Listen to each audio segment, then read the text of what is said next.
Alright, so we are back at a property that I did a service on a few days ago. It was the electrical panel service call where the contractor on site had jarred half the panel loose doing the work they were doing. So easy enough fix, but we could see on that call that these units were in pretty desperate need of a maintenance. So we're going to go ahead and do the maintenance I recommended today on both systems, the main house and the master bedroom unit.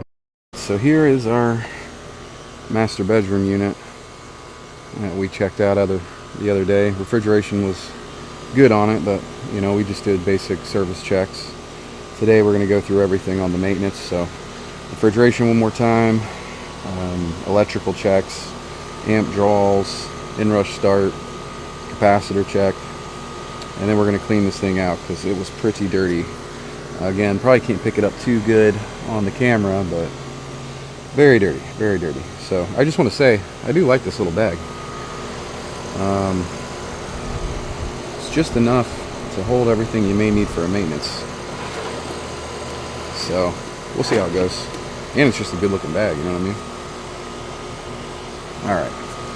The only thing I do miss is my service bag I can hang on the side there, which is nice, but that kind of interrupts your airflow a little bit, right? So not a big deal. I'll set this little guy right here. I'm going to get set up and just talk you through some of the operational checks I'm going through. Alright, so we're going to go ahead and pop out this electrical panel. The system's been running for a good probably 15 minutes or so we can do a pretty good accurate refrigeration check on it, as well as some good amp draws. Also using my new mic here, so I know that looks funky, but this thing's supposed to help with wind background noise. This little dead mouse looking thing hanging on the side of my head here, so we'll see how the mic works out. Hopefully we can get some better audio for future videos using this setup, but it's always good to have something like that where you can keep track of all your screws.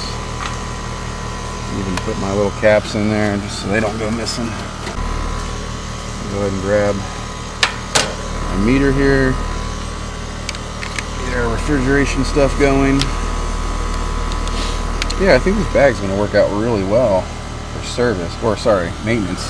Shouldn't be needing anything to do any major repairs, but I do have some electrician pliers, some crescent wrenches, adjustable wrenches, some dikes, and some linemans. I got a thermostat screwdriver, 2 nut drivers, 1/4 inch, 1 5/16, a standard Phillips, and I got my 26 in one hand in case I need it. So, you know, and then the opposite side, I got all my wireless stuff, my meter, my temperature probes, manometers, pressure probes, all that good stuff. So,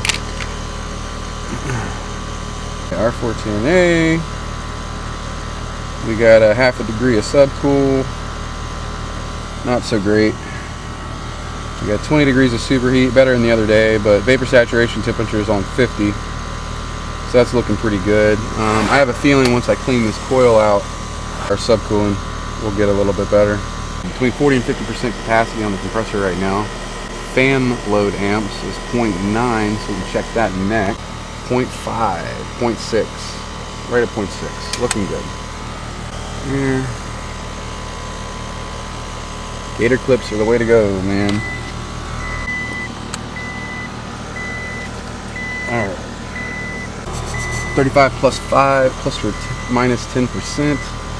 So we got 4.5 on the amp draw. Multiply that by 2652. Divide that number by the voltage of 339. And we got 35 microfarads on our run load. So let's go ahead, move on to a inrush amp draw. So we're going to power down, compressor out here, put that on inrush. We're going to give it a minute to settle before we immediately. 45 amps on start, and our lock rotor amps is 48. So that's not great. That is telling me that the initial torque on start for this compressor is higher than it needs to be. Seem to be finding these more and more. You know, the closer a system gets to 5 years, the more it's really recommended to install a hard start kit. You're just trying to extend the life of that compressor, help with the electrical load and the initial torque. Just gives it a little extra kick. So I'm going to make that recommendation. Let's de-energize it so I can check my fan microfarads, which the compressor being as good as it is, 4.6. So we are good to go. Wire that back up. It is important to remember where all of your terminals, as far as the wiring them back. If you wire them backwards, so say I accidentally put the common on the Herm and vice versa, all these other things, you can cause the compressor to spin backwards and then you got some problems. So yeah, always make sure. And you know, for earlier technicians, you guys that are just coming out into the field, you got these lovely smartphones, man. I highly recommend that you take pictures of things. What's it going to hurt to take a quick snapshot of your capacitor, or you know, if you're rewiring a contactor, you're replacing that, or something more complicated like a board and an air handler. While for the most part it could be plug and play, there are some that, you know, require individual speed tabs for blower motor operations, things like that, and it wouldn't hurt to take a quick picture just so you have something to reference in the event your brain is fried. Say it's the end of the day, it's hot, you know, you've dealt with a difficult diagnostic, you found the board bad, you replaced the board, and then next thing you know, you can't remember what's what because your brain's fried. It's the end of the day, it's been a long day, etc. Contactor itself looks like it's okay. I don't see any crazy burning or pitting or anything that would be of concern there. Always check and make sure the hose is not on.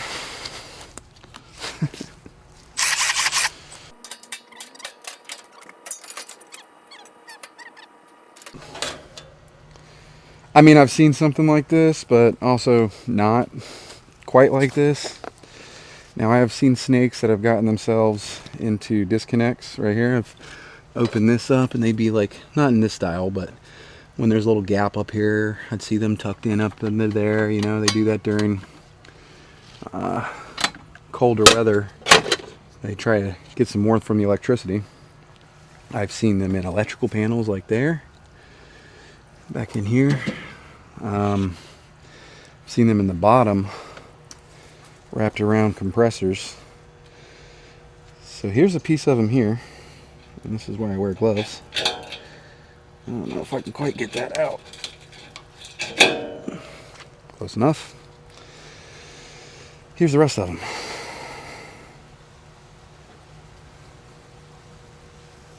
I don't know how well I can pick this up on the camera, but he's wrapped around the shaft of the motor. And there's his head. This has been like this for who knows how long. That is crazy, bro. Totally. Again, I've seen them in many other places. Never have I seen them completely wrapped around. Look, it's even knotted. You can see where he came inside a loop of himself, and that's probably how he got stuck. And obviously this was probably something that happened when the system was not running. He got himself in between on the motor for some warmth. Yeah, I'm touching it now, it's nice and warm. And then it probably came on and wrapped him up real good and created this knot, and that was it for him. I've seen him where frogs have gotten stuck in between the fan blade and the wall here, and it went to turn on and it just wedged itself shut, and the frog actually kept the fan blade from spinning, and yeah, caused the fan motor to burn up. But this right here, that is pretty, oh man, that's crazy, bro. Well, that's a new one for me, so I got to get him out of there.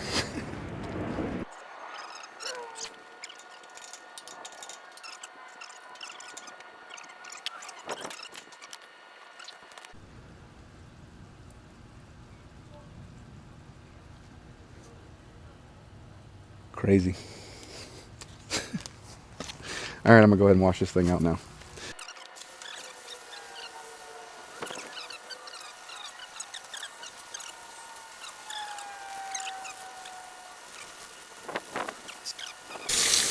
Water ran through it. Water's running down to my bag down there, but I'm not worried about it. You know why I'm not worried about it? Because I have a Vito Pro Pack bag. And you know why I have a Vito Pro Pack bag? Because it's the toughest bag on the market, man. It's got a nice composite base. It's going to keep all my tools dry. My bag from getting wet. Yeah, buddy. As far as I'm concerned, if you ain't rocking a Vito bag, are you a professional?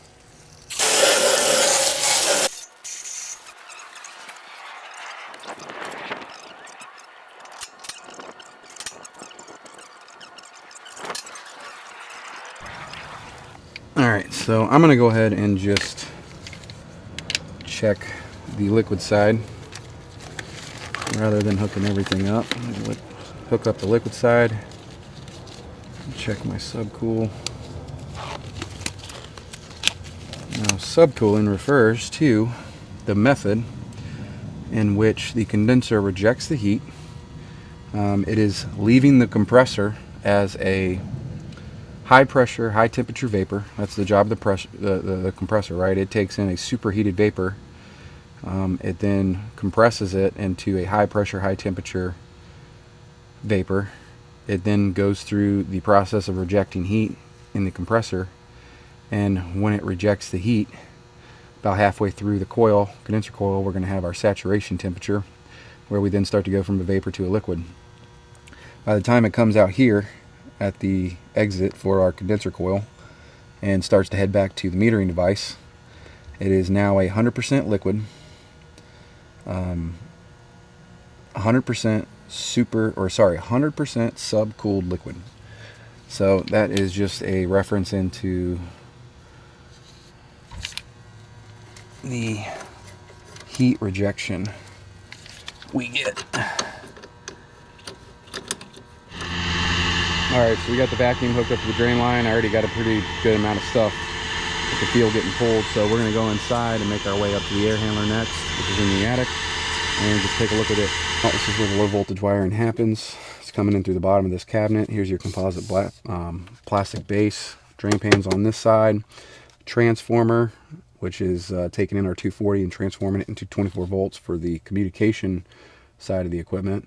We have an airflow control board here, or an EEV, electronic expansion valve control board. It looks to be in order. I don't see any issues with anything. It's relatively clean. We got a little bit of growth here, which I'm going to just hit with a rag and some cleaning agent quickly. Need to be wary of that stuff. And these panels come off and go back on in sections. So we got a good amount of crap in that pan. Let's see if we can see it real quick.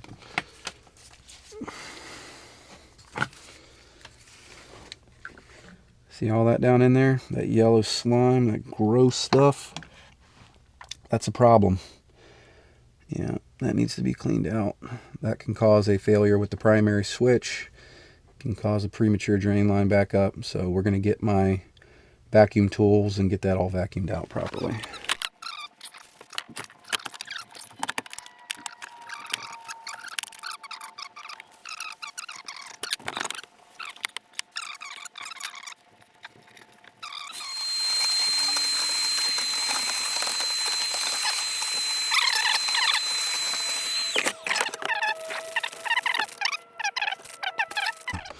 Drain treatment, and I have some more pan tabs I'm going to throw in the pan just to help with that growth in the future.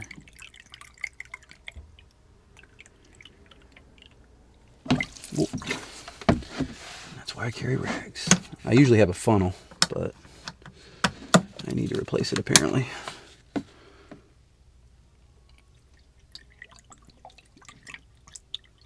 No water backing up, it's going down nice. I pulled the vacuum off the drain line, we definitely had a lot of nasty stuff coming out, so. Now I'm just going to put a little drain treatment Does not take much. It's water activated. So just a little bit, and that should take care of any residual stuff left.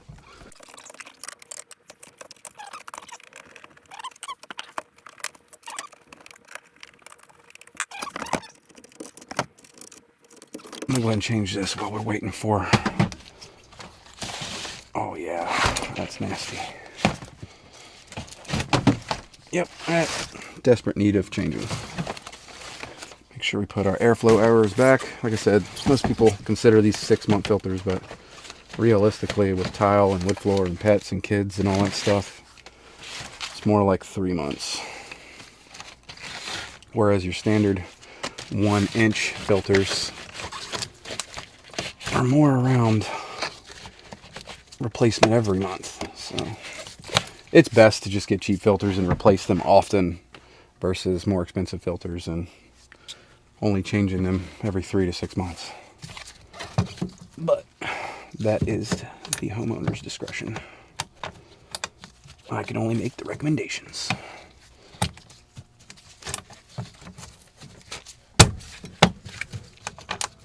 Alright, so we're kicking back on. Gonna go ahead and take an amp draw check here. It's getting pretty toasty in this attic. I think I'm only gonna record this one maintenance.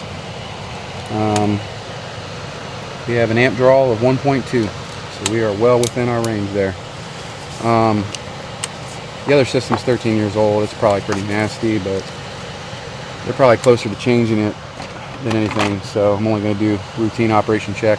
Probably not a lot of recommendations to be made on it, just due to its age and place in its lifespan. So I'm going to go ahead and get my panel back on here. I'm going to wrap up. All right, so that's going to wrap up our video for the weekend. Pretty unique situation with that master bedroom unit having the snake wrapped around the condenser fan, so it was pretty cool to find that and show you guys that you're going to run into things like this that are just, not every maintenance is always going to be the same. You know, you're going to run into unique situations like this where it's just something you wouldn't have expected to find, but found it, recorded it. Hopefully you guys are prepared for it now.